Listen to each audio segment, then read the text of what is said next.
April 16, 1945. In the pre-dawn darkness along the Seelow Heights, German artillery officer Colonel Ernst Beeler peers through his field glasses at the eastern horizon, where an ominous glow illuminates the sky. For 3 days, Soviet forces have been moving into position just beyond the Oder River, and now the moment of truth has arrived. What Beeler doesn't yet know is that he's about to witness the largest artillery concentration in human history, a barrage so massive it will make everything that came before pale in comparison. Behind Soviet lines, 42,000 guns, mortars, and rocket launchers are trained on his positions. That's more artillery than the entire German Wehrmacht possesses on all fronts combined. If you think this story is incredible, wait until you hear what happens next. Make sure to like this video, subscribe to the channel, and drop a comment below telling us which WW2 battle you want covered next. Let's dive into one of history's most one-sided firepower confrontations. Colonel Beeler commanded what remained of the 309th Artillery Regiment. 9 guns that represented the pitiful remnants of a unit that had once boasted over 40 pieces. From his observation post carved into the chalky cliffs of the Seelow Heights, he had spent weeks watching Soviet preparations through increasingly sophisticated field glasses, the only piece of equipment the Wehrmacht still seemed able to supply in adequate quantities. What he witnessed defied every calculation of military logistics he had learned at artillery school. The Soviet buildup was not simply large, it was incomprehensible. Through the magnified lenses, Beeler counted gun batteries that stretched beyond the limits of vision. Every hedgerow, every tree line, every depression in the ground concealed artillery pieces positioned hub to hub in concentrations that violated every principle of dispersal and camouflage. Intelligence reports filtering back to 9th Army headquarters spoke of ammunition dumps so vast they required dedicated rail lines, of rocket launcher regiments that could fire thousands of projectiles in mere minutes, of artillery densities that exceeded 600 tubes per mile of front in some sectors. Marshal Zhukov stood in his forward command post just 15 miles from Berlin, reviewing the final preparations for Operation Berlin with grim satisfaction. The first Belarusian front under his command had been transformed into a battering ram of unprecedented scale. Over 20,000 artillery pieces of all calibers, from 76mm field guns to massive 203mm howitzers, had been positioned in carefully calculated positions. Another 10,000 mortars provided close-range fire support, while 3,000 katyusha rocket launchers, the feared Stalin organs, stood ready to deliver saturating barrages that would blanket entire grid squares with high explosive. The mathematical reality was staggering. In the sector facing the main German defensive line at Seelow Heights, Soviet artillery achieved a density of over 600 guns per mile, 1 artillery piece every 9 feet. This concentration exceeded even the massive barrages of World War I, surpassing the Somme, Verdun, and every other artillery-dominated battle in history. The ammunition stockpiled for the offensive filled warehouse after warehouse, trainload after trainload that had been accumulating for months. Soviet logistics officers calculated that the first day's barrage alone would expend more shells than Germany's entire remaining production capacity for a month. German defenders watching these preparations understood they faced annihilation, but the full scope of the disparity only became clear when intelligence officers compiled comparative strength assessments. General Gotthard Heinrici, commanding the German 9th Army tasked with defending the approaches to Berlin, spread the latest reconnaissance reports across his headquarters table with hands that trembled slightly despite his legendary composure. Each Soviet army approaching his positions, and there were 3 of them, possessed more artillery than his entire army group. The 8th Guards Army alone deployed over 8,000 guns and mortars. Heinrichi's entire 9th Army could muster perhaps 700 operational artillery pieces, and ammunition stocks were so depleted that fire missions were rationed to 10 rounds per gun per day. The force multipliers extended far beyond raw numbers. Soviet artillery operated under a doctrine of massed fires that had been refined through 4 years of brutal warfare. Unlike German artillery, which emphasized precise fire from individual batteries, Soviet doctrine concentrated the fires of entire artillery divisions on narrow breakthrough sectors.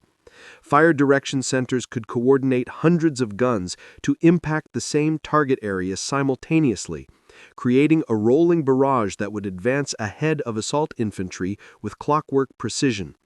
German defensive positions, no matter how well prepared, would be subjected to fire densities that could obliterate fortifications and shatter the cohesion of defending units before a single Soviet infantryman crossed the line of departure. The technical sophistication of Soviet artillery systems revealed advantages that went beyond mere numbers. By 1945, Soviet gunners had mastered the art of artillery warfare through campaigns that had taken them from the gates of Moscow to the Oder River. Forward observation teams maintained radio contact with fire direction centers that could process targeting data and transmit firing solutions to battery commanders within minutes. Survey teams had precisely mapped every German position using aerial photography, prisoner interrogations, and direct observation that created targeting packages of devastating accuracy. Lieutenant General V.I. Kazakov, commanding the artillery of the First Belarusian Front, had organized his guns into a system that functioned like a single massive weapon. Artillery divisions were assigned specific sectors and target priorities, with careful coordination ensuring that fires from different units would not interfere with each other while maintaining continuous pressure on German positions. The fire plan called for a preparatory bombardment lasting 30 minutes at intensity levels never before attempted. Over 1 million shells in half an hour across the entire front. Ammunition variety provided another dimension of superiority that German forces could not match. Soviet stockpiles included not just standard high-explosive rounds, but specialized ammunition for every tactical requirement. Concrete piercing shells for bunkers and fortified positions, incendiary rounds for creating firestorms in defensive areas, smoke shells for screening movements, illumination rounds for night operations. The katyusha rocket launches added psychological impact to physical destruction. Their distinctive shrieking sound and the saturation effect of dozens of rockets impacting simultaneously created terror that was as effective as the explosive power itself. Colonel Bieler studied the pattern of Soviet preparations with the professional eye of an artilleryman who understood what he was seeing. The methodical positioning of guns, the careful stockpiling of ammunition, the deployment of survey teams and forward observers, everything spoke of an operation planned with meticulous attention to detail. German artillery, by contrast, operated in a state of permanent crisis. Ammunition shortages meant that counter-battery missions were often impossible. Fuel scarcity prevented the movement of guns to new positions when Soviet reconnaissance spotted them. Most critically, the command and control systems that allowed coordinated fires had broken down under the weight of retreating across a continent while under constant pressure. Air superiority dimension multiplied Soviet advantages exponentially. Over 7,500 aircraft of the 16th and 18th Air Armies provided support that German forces could only dream about.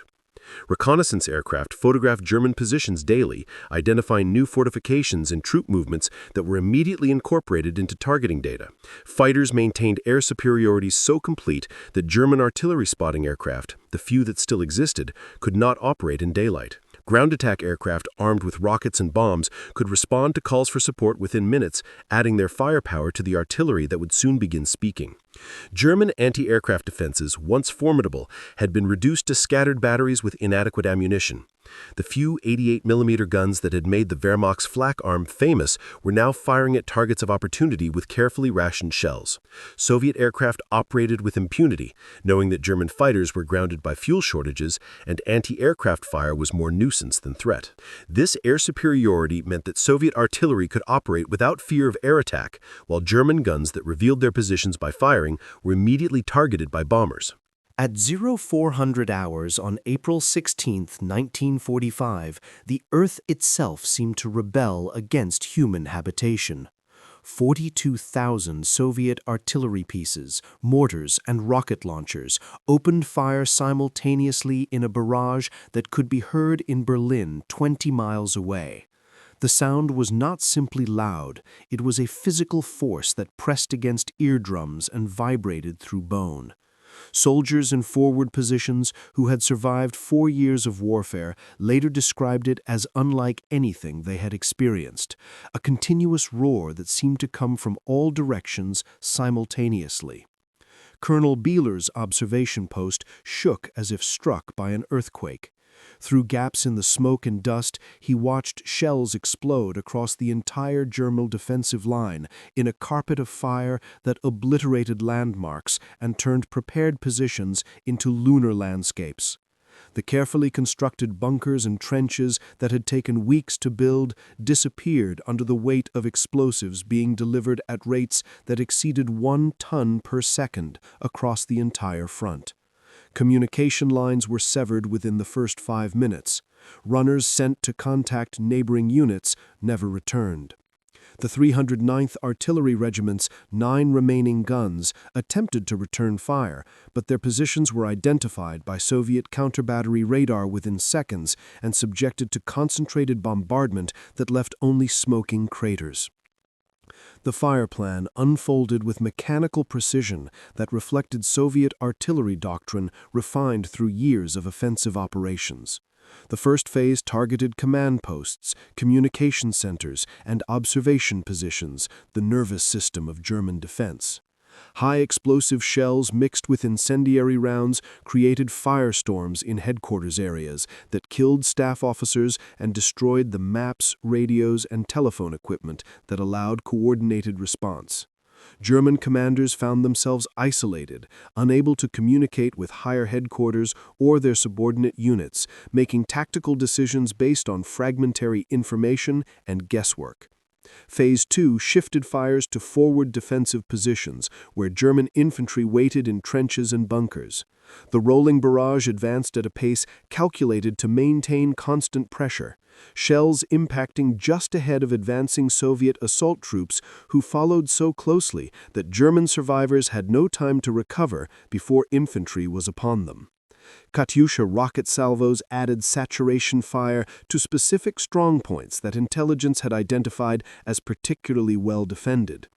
Each rocket launcher could fire 16 rockets in 20 seconds, and batteries of these weapons concentrated their fires to create temporary storms of steel and explosive that nothing could survive.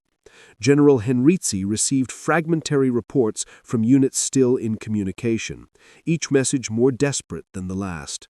The 20th Panzergrenadier Division reported that an entire battalion holding the forward line had been obliterated, not pushed back or forced to retreat, but simply ceased to exist as a coherent formation. The 9th Parachute Division, veterans of Normandy and the Western Front, reported casualties approaching 50% in the first 30 minutes of bombardment. Reserve units moving forward to reinforce threatened sectors were caught by Soviet artillery fire that seemed to anticipate every movement before it happened. The coordination between artillery and ground forces revealed the sophistication of Soviet combined arms doctrine. As the preparatory barrage lifted from forward positions, assault troops of the 8th Guards Army advanced behind a creeping barrage that maintained exactly 100 meters ahead of the infantry advance. Tank units followed in echelon, their own direct fire adding to the weight of explosives falling on German positions. Engineers moved forward with the first assault waves, bringing specialized equipment for reducing obstacles and fortifications that artillery could not completely destroy. The entire system functioned as a single integrated weapon, each component supporting the others in a display of military coordination that represented the culmination of Soviet operational art. By 0600 hours, German defensive positions that had seemed formidable just hours earlier had been transformed into landscapes of destruction that resembled the surface of another planet. Colonel Beeler, now commanding a mixed group of survivors from 3 different units after his artillery regiment had been annihilated, watched Soviet forces advance through gaps that had been blown in the defensive line by concentrated bombardment. The tactics were methodical. Identify a strong point, subjected to overwhelming fire from multiple artillery battalions. Send in assault troops supported by tanks while continuing to suppress adjacent positions that might provide supporting fire. The psychological impact of sustained artillery bombardment proved as devastating as the physical destruction. German soldiers who had survived the Eastern Front's previous battles found that nothing in their experience had prepared them for the intensity of fire now falling on their positions. The continuous roar of exploding shells created a mental state where rational thought became impossible. Survivors described time losing meaning as the barrage continued without pause. 30 minutes felt like hours as the world shrank to the immediate space of whatever shelter could be found. Unit cohesion dissolved as individuals focused on personal survival rather than coordinated defense. Soviet artillery doctrine included provisions for sustaining high rates of fire for extended periods, something German logistics could never have supported.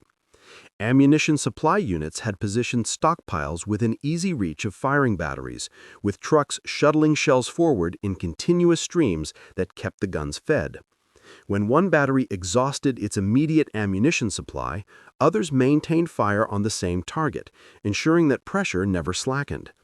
This sustained firepower reflected not just current ammunition availability, but the accumulated industrial output of Soviet factories that had been producing shells by the millions since 1942. The katyusha rocket launchers proved particularly effective against German troop concentrations attempting to organize counterattacks. These weapons, mounted on trucks for rapid repositioning, could fire their entire load in seconds before moving to new locations that made counter-B fire nearly impossible. The saturation effect of 32 132mm rockets impacting a small area simultaneously was devastating both physically and psychologically. German troops learned to dread the distinctive sound that preceded these barrages, a shrieking whistle that gave perhaps 5 seconds warning before impact. General Heinrich attempted to implement the only defensive option available, withdrawal to secondary positions before Soviet artillery could adjust its fires. But this maneuver, which had worked in previous defensive battles, proved impossible under the weight of fire now falling across the entire front. Units attempting to disengage were caught by Soviet artillery that seemed omnipresent. Forward observers with Soviet assault troops called fires on any movement, while reconnaissance aircraft spotted formations trying to retreat and directed bombers to interdict withdrawal routes. The German Ninth Army found itself fixed in position by firepower that prevented any tactical flexibility. The tank component of Soviet operations added mobile firepower to the already overwhelming artillery advantage. Over 6,250 tanks and self-propelled guns advanced behind the artillery barrage, engaging German positions with direct fire that supplemented the indirect fires falling from above. These weren't the light tanks of 1941. Soviet armored forces now fielded T-34-85s and IS-2 heavy tanks that could defeat any remaining German armor while providing infantry support with high explosive rounds. German anti-tank defenses, never adequate to the task, had been further degraded by the preparatory bombardment that destroyed guns and killed crews before tanks even appeared. By midday on April 16th, the Battle of Seelow Heights had effectively been decided by firepower alone. Soviet forces had penetrated the main German defensive line in multiple locations despite desperate resistance from individual units that fought with the determination of soldiers who knew they were defending their homeland's final approaches. But determination could not overcome the mathematical reality of firepower ratios that exceeded 15-1 in most sectors and approached 20-1 in breakthrough zones where Soviet artillery had been concentrated. The ammunition expenditure figures told the story of industrial warfare carried to its ultimate extreme. Soviet forces fired over 1.2 million shells during the first day of the Berlin offensive, more artillery rounds than the entire German Wehrmacht possessed in reserve for all fronts combined. This staggering consumption reflected not just current availability, but the accumulated output of Soviet industry that had been mobilized for total war since 1941. Factories in the Urals, beyond the reach of German bombers, had produced shells by the trainload, while American Lend-Lease had supplemented Soviet production with thousands of trucks that kept ammunition flowing to the front. Colonel Beeler survived the initial barrage and the subsequent assault, retreating with a handful of survivors toward Berlin through landscapes transformed by artillery fire into hellscapes of cratered earth and burning vehicles. The military professional in him recognized what he had witnessed, not just a tactical defeat, but a demonstration of firepower superiority so complete that no amount of courage or tactical skill could overcome it. Soviet artillery had not simply supported the infantry assault, it had functioned as the primary weapon that broke German resistance before ground troops even made contact. The lessons of Seelow Heights extended far beyond the immediate battle. For military historians studying the campaign, it represented the culmination of artillery doctrine that had evolved through 4 years of brutal warfare on the Eastern Front. Soviet forces had learned to concentrate fires with precision that maximized destructive effect while minimizing ammunition waste. They had developed logistics systems capable of sustaining unprecedented rates of fire. Most importantly, they had integrated artillery with infantry, armor, and air power to create combined arms operations where each component multiplied the effectiveness of the others. The German perspective revealed the helplessness of defending forces facing overwhelming firepower without adequate means of response. General Heinrich's after-action reports, written in the final weeks before Berlin's surrender, described the impossibility of conducting mobile defense when artillery fires prevented movement, the futility of counterattacks against forces that could call down devastating barrages within minutes, and the psychological impact of sustained bombardment on troops who had already endured years of retreating warfare. The Ninth Army had not been outfought in any traditional sense. It had been obliterated by industrial capacity transformed into explosive force. The broader implications reached beyond the immediate military situation to encompass questions of industrial capacity, logistical capability, and the nature of modern warfare itself. The 42,000 artillery pieces that opened fire on April 16th represented not just current Soviet military strength, but the accumulated industrial output of a nation that had converted its economy entirely to war production. Every shell fired had been manufactured in a factory, transported thousands of miles by rail and truck, and stockpiled in preparation for the final offensive. This logistics achievement rivaled the firepower itself in demonstrating the comprehensive nature of Soviet military capability by 1945. The silence that settled over the Seelow Heights in the days following the initial assault carried with it the weight of a battle that had redefined artillery warfare. German survivors emerging from bunkers and cellars found landscapes so thoroughly destroyed that navigation became difficult. Familiar landmarks had been obliterated. Roads were impassable with craters. Entire villages had been reduced to rubble. The chalk cliffs where Colonel Beeler had maintained his observation post were now just another series of overlapping shell holes in terrain that bore little resemblance to the defensive positions that had existed just days earlier. Soviet forces continued their advance toward Berlin, their artillery moving forward in carefully planned echelons that maintained fire support throughout the pursuit. The final approach to Hitler's capital would be conducted under the same umbrella of overwhelming firepower that had broken the last major German defensive line, ensuring that resistance would be ground down systematically rather than confronted directly.